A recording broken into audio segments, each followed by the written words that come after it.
Y bueno, quiero recordarles a nuestros oyentes que vamos a hablar con Ana María Castillo del papel de los empresarios. Pero antes me gustaría que me dijera la noticia de la semana, el nuevo Papa que tenemos. ¿Usted cree que estará más cerca de la pobreza o de la riqueza, de los pobres o de los ricos? Hombre, aparentemente este Papa parece que tiene una preocupación mayor por los pobres y por las personas que están en peor situación. Al menos así ha sido su comportamiento hasta ahora en su diócesis. Y parece que es un hombre austero y bastante modesto en todos sus gustos. Esperemos que Roma no lo estropee. Esperemos que Roma no lo estropee, dice Ana María Castillo. Y asienten por aquí. Bien, hemos salido a la calle antes de entrar. Esta noche os veo muy activos, ¿eh? Esperemos que Roma no lo estropee. Bueno, iba a contar una anécdota, pero me la reservo si luego al lugar al hilo de lo que usted me acaba de decir. Bien, hemos salido a la calle para ver qué opinan los andaluces, qué nos dicen sobre los empresarios, qué piensan de ellos. Los empresarios ni son imprescindibles ni absolutamente necesarios. Son en estos momentos un grave problema, en la medida que muchos de ellos, incluso en estas circunstancias, están cerrando empresas y provocando ERE y ERTES cuando sus empresas tienen beneficios. El autoempleo sería genial. ¿Por qué? Porque hay mucha gente que está capacitada y no se está desarrollando o concretando eso. Lo que no se puede es montar una empresa y tirarte 8 meses para que te den la licencia municipal de apertura y mientras tanto te estás comiendo el alquiler y te estás comiendo la renta de esa familia. Yo creo que si los bancos prestaran dinero a plazo más largo, yo creo que podríamos salir todos del paro. Si los empresarios importantes y que tienen capacidad económica para abrir empresas, pues las abren, en vez de quitar las empresas que hay en España y se las llevan al extranjero, las crean aquí, pues por supuesto que creando puestos de trabajo saldremos de la crisis. Yo creo que está más en el gobierno que en los empresarios, porque el que tiene una empresa es para ganar dinero, y entonces está más en los políticos que en los empresarios.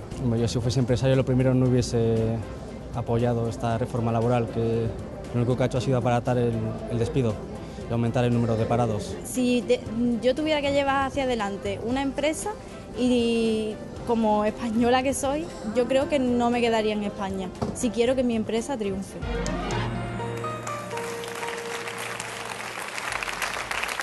No me quedaría en España si quiero que mi empresa triunfe.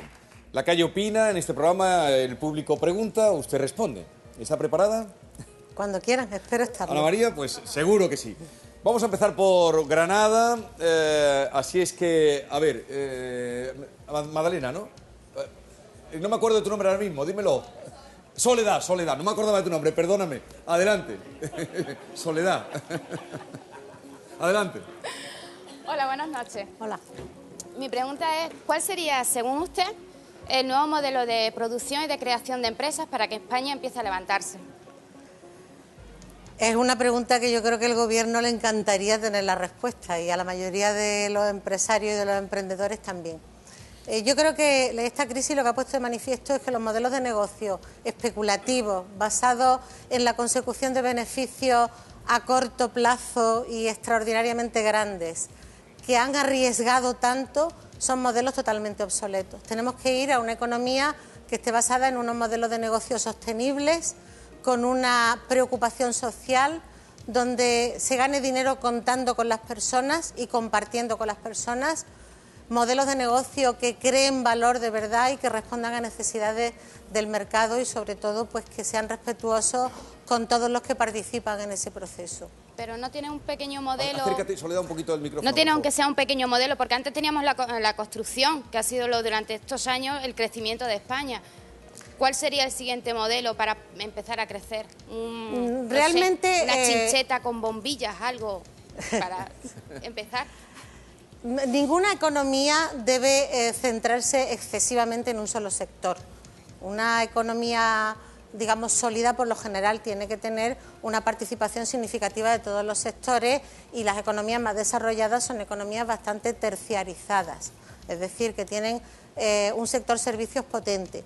Pero un sector servicios no basado en servicios de escaso valor añadido o de excesiva intensividad en mano de obra, como puede ser la hostelería o el pequeño comercio, sino unos servicios que estén basados sobre todo en conocimiento, en una preparación técnica, en una aportación de valor en cosas que nadie sabe hacer tan bien como esa empresa, en una especialización productiva y sobre todo pues eso, con una base importante de conocimiento, de diseño, de calidad, de saber técnico, de experiencia técnica, etc. Vale. Gracias. Soledad. Vamos a Almería. Amparo, adelante. Buenas noches. Últimamente se nos está presentando a los minijobs como una salida y también se nos presenta como modelo Alemania. Pero afortunadamente hay algunos medios de comunicación que están arrojando luz sobre el milagro alemán y parece que no es tanto milagro. Y los minijobs parecen más bien pues, un elemento de explotación. Entonces quería saber su opinión sobre si es bueno o no implantarlo en España. Pues, de hecho, de facto en España hay minijobs. El empleo a tiempo parcial, que además muchas veces incluso encubre una dedicación mucho mayor, porque hay gente que está contratada por 4 horas y realmente están trabajando 6 u 8, o incluso con peores condiciones, ya de hecho se está dando. Lo que pasa es que no lo tenemos regulado como tal minijob. Y en España el tipo de empleo que tenemos a tiempo parcial incluso ofrece menos protección de cara, por ejemplo, a la jubilación, al desempleo, a la incapacidad laboral, porque se está cotizando por horas, mientras que en los minijobs se cotiza por días. Evidentemente, en las condiciones en las que estamos en España, con un 60% de paro juvenil, por ejemplo en Andalucía, un minijob es mejor que nada. Pero desde luego no es un modelo al que avanzar y no es compatible con lo que comentaba antes de modelos de negocio basados en el conocimiento y basados en una creación de valor superior, en una creación de valor importante. O sea que no es, con un minijob no vas a conseguir el talento y los mejores empleados que realmente te permitan desarrollar ese modelo de negocio. Gracias, Amparo. Vamos a Sevilla. Israel, adelante, que has estado muy diligente. Buenas noches. Hola. Un consejo para los jóvenes andaluces. Autoempleo, trabajo por cuenta ajena, cooperativismo o emigración. Un momentito, Ana María. Gracias, Israel. Son las 11 menos 11 minutos y tenemos que hacer una pausa. Se piensa la respuesta para este joven y todos los jóvenes que la estarán viendo. Ojalá. Y volvemos enseguida respondiendo a estos temas y con Ana María Castillo. ¿Cómo de importante es el papel de los empresarios para salir de la crisis? ¿Qué medidas tienen que tomar para que superemos esta situación? ¿Qué sabemos sobre investigación con células madre? ¿Qué enfermedades se pueden curar? ¿Cuáles son los límites morales de este tipo de investigación? ¿Es prioritario investigar sobre el Alzheimer, el cáncer, el Parkinson, la artritis o la depresión? ¿Deben ser públicas o privadas estas investigaciones? Las respuestas en unos minutos en Pido la Palabra.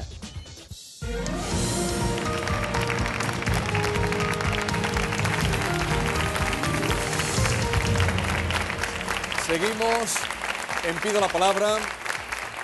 Estamos con la catedrática de Organización de Empresas de la Universidad de Málaga, Ana María Castillo, que sigue con nosotros. Pero antes de seguir con las preguntas, queremos compartir en Pido la Palabra una buena noticia, una feliz noticia con nuestro público más cercano y con todos los que nos siguen. Hoy Pido la Palabra, este programa que están ustedes viendo y que estamos haciendo, ha sido reconocido con esta mención honorífica de la Unión de Consumidores de Andalucía.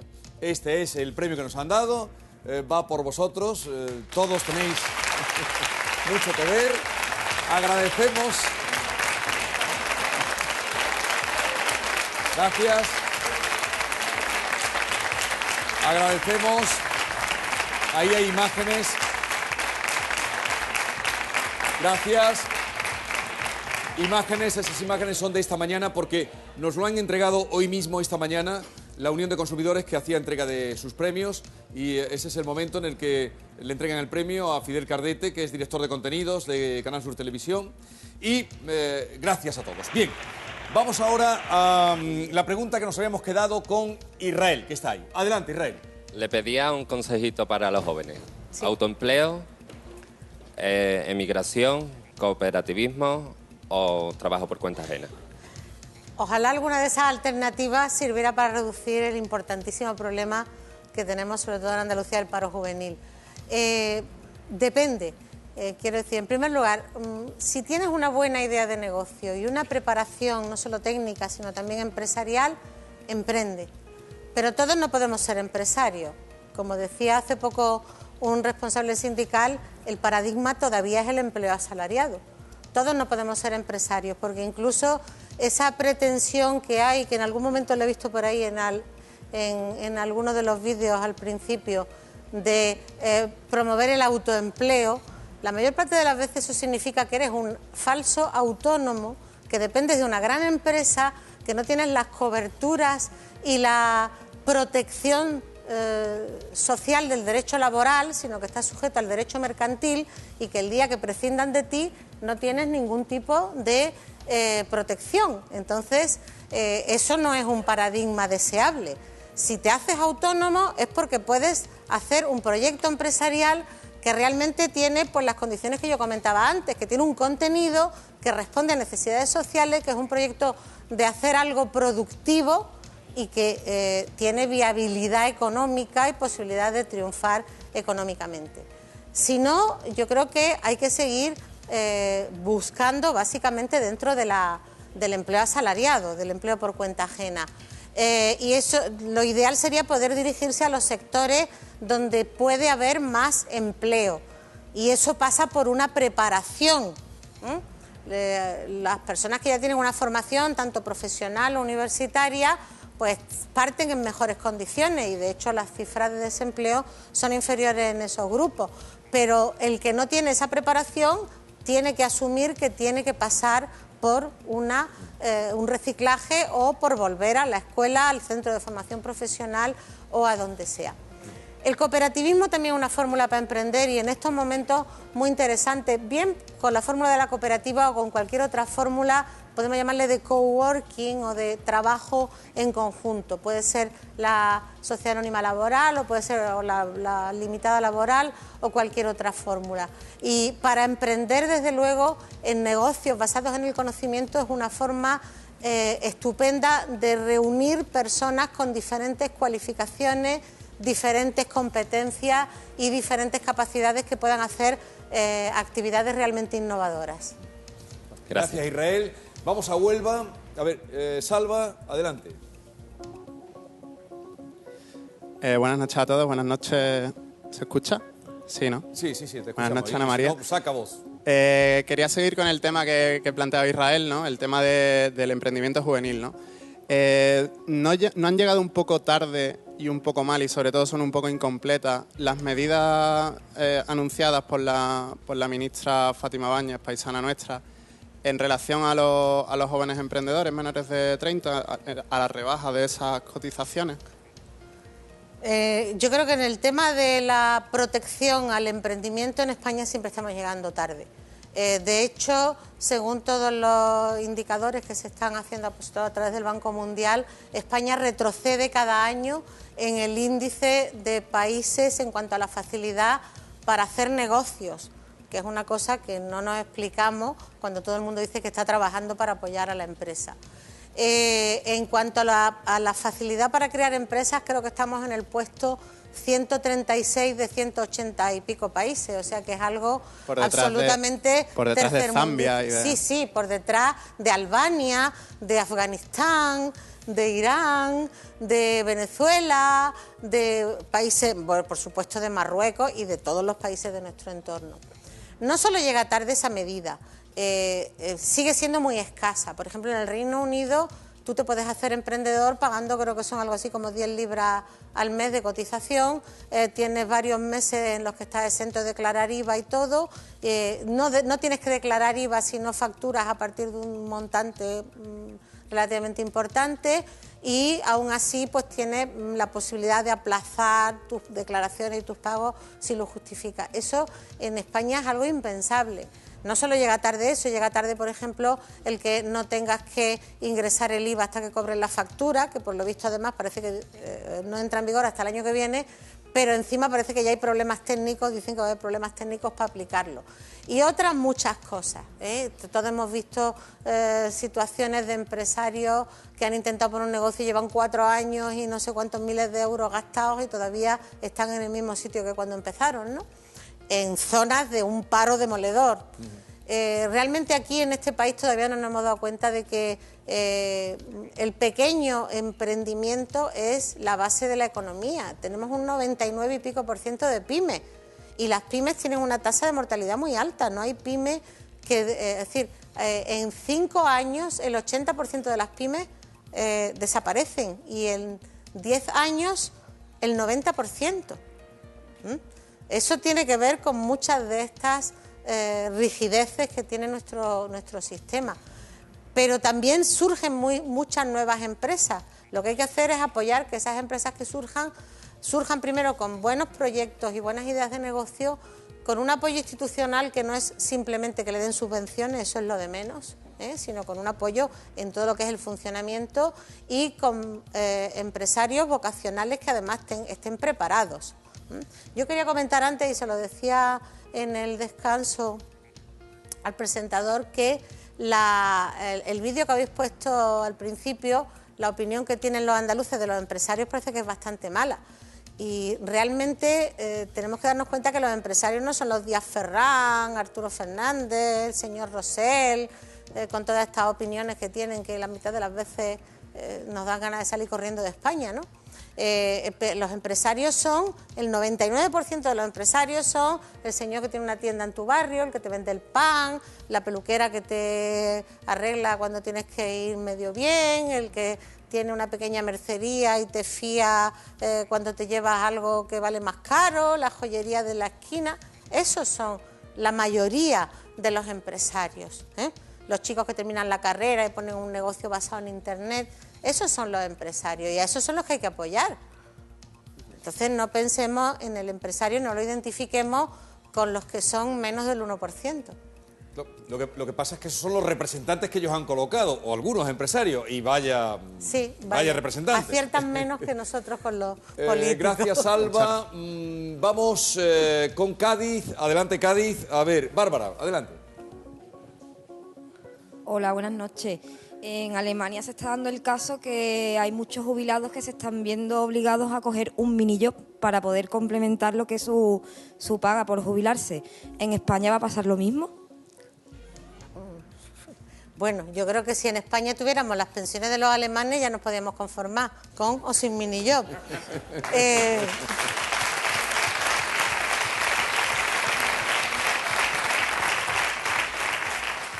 La pensión media alemana creo que está en 100 y pico euros, más alta que en España. Y yo creo que ese problema viene, la verdad es que no tengo todos los datos, pero me da la impresión de que viene de que ya se están jubilando muchos de los alemanes que provenían de la República Democrática Alemana y que apenas han cotizado en la República Federal, o han cotizado poco, o en empleos, digamos, de menor cualificación o menos tiempo. Y eso hace que la media de las pensiones haya bajado ligeramente, ha bajado unos 80 euros, tampoco tanto, en Alemania. Aún así sigue siendo más alta que la española. Y aún así hay, por lo visto, esos mini-jobs que le dan la oportunidad a los jubilados. En España no hay ni mini-jobs ni siquiera para los jóvenes, y cuántas personas hay que todavía no han tenido su primer empleo y tienen ya 30 años o más. A mí eso me parece mucho más sangrante. Probablemente, respondiendo incluso a tu pregunta, el problema grave que tengan los alemanes no es el que está pasando ahora, sino el que pasará dentro de 20 o 30 años, cuando hay 3 millones de personas en Alemania ahora mismo que solo tienen un minijob como única fuente de ingreso y que están cotizando muy poco. Cuando esas personas se jubilen, van a tener una pensión que será aproximadamente de unos 3 y pico euros al mes por año trabajado. Es decir, que si han estado trabajando 40 años, pueden tener una pensión de 120 o 130 euros. Imaginar, esos jubilados sí que van a tener un problema tremendo. Pero eso ya pasa aquí en España. Tenemos un montón de jubilados con una pensión así. No, con esa pensión no. No, esa pensión no. En España la pensión no contributiva está en 400 y pico euros. 430 o así, creo. Bueno, a lo mejor no jubilados, pero gente pensionista a lo mejor con esas cantidades bajitas ya está pasando, ¿no? Tan bajas no. En España la pensión mínima, que es la no contributiva, está en los 400... Sí, 400 algo. 400 y algo euros. Bueno, Bárbara, seguimos. Gracias. Gracias. Vamos a Málaga. Milis, adelante. Mis paisanos. Sí, porque sabéis que nuestra Sí, catedrática es de la Universidad de Málaga. Bienvenida. Bueno, Gracias. señora Castillo, a ver, yo cuando una persona está en paro, pues, y además, como usted dice, puede estar capacitado, pues lo primero que piensa es emprender. Entonces, pues, son de las cosas que a mí me han girado en la cabeza. Pero viendo que el gobierno poco puedo esperar de él para que me ayude, entonces a mí se me ocurre una pregunta, o sea, pienso, yo creo que yo también como empresaria, si llego a ser empresaria, o los que ya son empresarios, esos que usted dice que tienen la panadería, la mercería, o empresas más dirigidas a la tecnología, tendría que pensar también en lo que es, qué puedo hacer yo como empresaria para ayudar a salir a mí misma y a todas las otras personas que me rodean o que yo pueda contratar para salir de este bache económico, porque con el gobierno, desde luego, no podemos contar. Entonces, ¿qué podemos hacer nosotros por nosotros mismos, sin que intervenga el gobierno? Creo que algunas de las cuestiones, me voy a repetir, pero bueno, vienen al caso. Según muestran la evidencia, de todas ese 80% de empresas que se mueren tanto las que han tenido subvenciones como las que no. Ahí no hay diferencia. Por lo tanto, si hablamos de ayuda del gobierno en temas de subvenciones al inicio del negocio, eso no es determinante de que la empresa sobreviva. Puede ser un pequeño respiro, pero el emprendedor, cuando realmente está comprometido con un proyecto y está involucrado en sacarlo adelante, no necesita la subvención, lo va a sacar de todas maneras. Entonces, ¿yo qué te aconsejaría si quieres emprender? Primero, mira al mercado. No mires lo que tú sabes hacer, sino mira lo que necesita el mercado. Porque el mercado es el que te va a dar de comer. Tú lo que tienes que ofrecer es algo que tú sepas hacer, pero que sea necesitado por el mercado. Por lo tanto, tienes que buscar la unión de esas dos cosas. Con tus conocimientos, con tu preparación, con tus recursos, de las muchas cosas que sigue necesitando el mercado que puedes ofrecer. Y sobre todo piensa en negocios que se hagan, como decía antes, contando con la gente, contando con tus trabajadores, contando con tus clientes, contando con tus proveedores, buscando relaciones estables a largo plazo de tipo cooperativo, colaborativo, no de explotar una parte a otra, porque eso es lo único que te va a dar una garantía de que tu negocio puede ser duradero y sostenible a largo plazo. Muchísimas gracias. Atendida suerte, Meli. Eso, espero. Vamos a Córdoba. Pepi, adelante. Buenas noches, Ana María. Encantada de conocerla. Igualmente. Mire, mi pregunta es la siguiente. ¿Cree usted que la mayoría del empresariado piensa que para sacar beneficios tienen que venir dados por defraudar a Hacienda, a la Seguridad Social, al obrero, etcétera, dado de cómo algunos dirigentes actúan? Gracias. Sí y no, quiero decir. Si extrapolamos a partir del porcentaje de economía sumergida o de economía informal que más o menos se estima que hay, que puede estar entre un 24, 25, 27, 28% como término medio en España, en Andalucía un poquitín más alta, tendríamos que decir que solo el 20 y tantos % de los empresarios actúan fraudulentamente. Si ese es el porcentaje, es decir, si extrapolamos número de personas por volumen de actividad en términos de porcentaje del PIB sumergida, ese sería el dato. Por tanto, no todos. Claro que puede haber algunos que defrauden mucho sin que sea nada más que una persona o que sean pocos. Eso nos haría en todo caso bajar el número del porcentaje de empresarios. Sí que hay una cierta picaresca. España es un país donde la picaresca ha sido un poco la épica de la literatura en determinada época, y eso es algo que lo llevamos en nuestros genes culturales y bueno, pues de alguna manera es un poco héroe social el que consigue hurtarle al Estado cualquier tipo de retribución. Eso no lo olvidemos, pero de eso tenemos la culpa todos. Es decir, si el empresario hace una factura sin IVA es porque el cliente también la acepta sin IVA y la pide sin IVA. Es evidente que también se pueden articular mecanismos desde la Administración para que eso aflore. Por ejemplo, Si yo tuviera una persona trabajando en mi casa en el servicio doméstico y la tengo sin asegurar, ¿por qué Hacienda no me permite, por ejemplo, que yo me desgrave ese gasto? Porque si tengo que trabajar en la calle y necesito una persona que atienda, por ejemplo, a mis hijos pequeños o a mis padres ancianos, tendría que permitirme desgravarlo. O si no, vamos a tener que constituirnos en sociedades anónimas las familias para poder tener ese tipo de ventajas. Al final, ¿qué conduce eso? Pues conduce a que haya mucho tipo de fraude. Hay personas, por ejemplo, que si tienen un negocio, pues a la empleada de hogar la dan de alta en el negocio, como limpiadora del negocio, no de su casa. Habría mecanismos si se quisiera hacer aflorar todo eso. Pero yo creo que es una responsabilidad de todos, los empresarios son los principales beneficiarios, pero también hay la complicidad muchas veces del trabajador, la complicidad del cliente, la complicidad del competidor, que incluso siendo lesionado en sus intereses no denuncia ese tipo de cosas, sino que se limita a hacer lo mismo.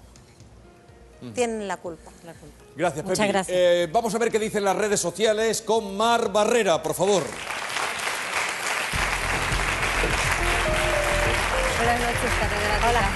¿Qué comentan? ¿Qué preguntan? Bueno, pues antes de nada, la frase para ilustrar el debate. Fíjese que me han apuntado una de un rapero zaragozano que se llama Sharif, que dice: todo va y viene, el dinero solo sabe hacer rehenes.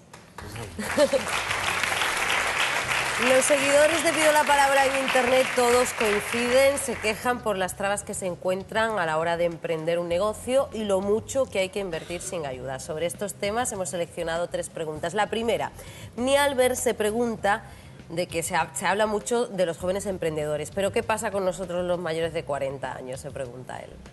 Hay mucha cantera de emprendedores de una cierta edad. Lo que pasa es que incluso algunos muy preparados y muy involucrados en la sociedad del conocimiento y en negocios que tienen que ver con las tecnologías emergentes y con podemos decir, nuevos modelos o nuevas formas de hacer negocio. Pero lamentablemente no es la generalidad. Los emprendedores o las personas mayores de 40 o 45 años, por lo general, están formados en unos hábitos de trabajo, en unas estructuras que a lo mejor no son las que demanda el mercado actualmente. Y forzosamente se tienen que reciclar o se tienen que reconvertir a otras modalidades. Segunda pregunta, ¿es el turismo una industria realmente fértil como para depositar en él grandes políticas de promoción? Bueno, si es tan fértil no haría falta promocionarlo tanto. El turismo es una actividad, es un servicio intensivo en mano de obra y que se puede prestar de muchas maneras, con un gran nivel y una gran altura y una calidad diferencial muy importante, y con una variedad de oferta, que eso es un elemento diferencial que tenemos en España y sobre todo en Andalucía muy significativo. Es decir, que tenemos de todo, podemos ofrecer turismo cultural, de sol y playa, de nieve, de todo tipo de ocio, deportivo, etcétera. Si somos capaces de enriquecer el componente diferencial de nuestro turismo, es decir, enriquecer esa variedad y apostar por esa variedad y por una calidad, sí que es uno de los motores más importantes. Si vamos a un turismo, digamos, de chiringuito, de bar de la esquina, de hotel de poca categoría, de llenar como sea, eso no interesa. Y tercera pregunta, ¿sería bueno para la sociedad que la empresa privada investigara más en I+D+I? Sí, España es un país donde la participación de la empresa en la inversión en todo lo que el sistema de ciencia y tecnología básicamente se nutre de la aportación estatal. La aportación de la empresa es bastante, comparativamente, mucho más pequeña a la que de los países de nuestro entorno. Yo no sé si eso tiene que ver con la protección desde el punto de vista de las desgravaciones fiscales o a la inversión. Es una cuestión cultural, porque desde que Unamuno dijo aquello de que inventen ellos, parece que los empresarios se lo han tomado al pie de la letra, ¿no? Es necesario que la empresa se involucre más. Ahora mismo están empezando ya algunos grupos y supongo que ahora nuestro próximo invitado lo podrá contar mejor, a buscar financiación pues a través de las redes sociales, por ejemplo el crowdfunding, pues todo esto del goteo, ¿no? Como forma de financiar la actividad científica, puede ser una forma. Las empresas tienen que buscar también fórmulas que les permitan involucrarse más con el mundo de la ciencia y de la tecnología, porque eso es lo que les puede dar esa base de conocimiento necesaria para competir en el futuro. Pues precisamente usted aludía a la investigación, para hablar de investigación y en concreto de enfermedades y la lucha contra las enfermedades, hemos invitado al doctor José López Barneo. Por favor.